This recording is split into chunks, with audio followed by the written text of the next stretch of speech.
വീണ്ടും ഒരു cutlet. But ഇത് സമ്മേഴ്സിലാണ് കൂടുതൽ പ്രത്യക്ഷപ്പെടുന്നത്. ഇതാണ് ചക്കക്കുരു cutlet. Hi, this is soulful spice where every flavour tells you a story.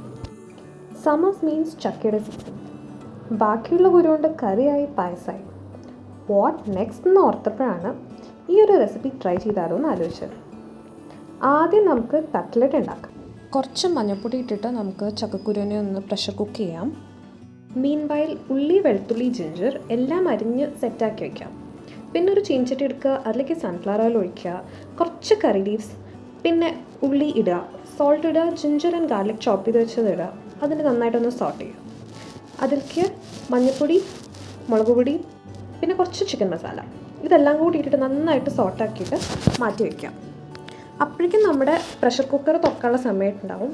അതിനെടുക്കുക, അതിൻ്റെ തൊലിയൊക്കെ നേരവണ്ണം കളയുക. എന്നിട്ട് അതൊന്ന് തണുത്തതിന് ശേഷം നമുക്കൊന്ന് ഗ്രൈൻഡ് ചെയ്തിട്ട് എടുക്കാം. ഇപ്പോൾ സ്മാഷായിട്ട് വന്നിട്ടുള്ള ചക്കക്കുരുവിലേക്ക് നമ്മൾ മുന്നേ ഉണ്ടാക്കി വെച്ച മിക്സും പിന്നെ വേണമെങ്കിൽ കുറച്ച് അരിപ്പൊടിയും ചേർത്തിട്ട് നന്നായിട്ടൊന്ന് മിക്സ് ആക്കുക.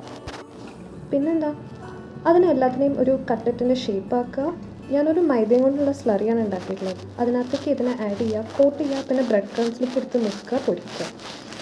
ഗോൾഡൻ ബ്രൗൺ ആകുമ്പോൾ രണ്ട് സൈഡും തിരിച്ച് മറിച്ചിട്ടിട്ട് പുറത്തേക്കെടുത്ത് നമ്മുടെ കട്ട്ലറ്റ് റെഡിയായി. വീട്ടിൽ വെറുതെ ഇരിക്കുന്ന ചക്കക്കുരു കൊണ്ട് ഇത്രയും ടേസ്റ്റുള്ളൊരു കട്ട്ലറ്റ് ഉണ്ടാക്കാൻ പറ്റുമെന്ന് എനിക്ക് വരെ തോന്നിയിട്ടുണ്ടായിരുന്നില്ല. അതുപോലെയാണ് നമ്മളും. All we need is a little bit of effort and positive mind to make our life and food flavourful. Let's start. ബാക്കി നമുക്ക് നോക്കാം. എന്നാൽ ശരി, see you in the next one.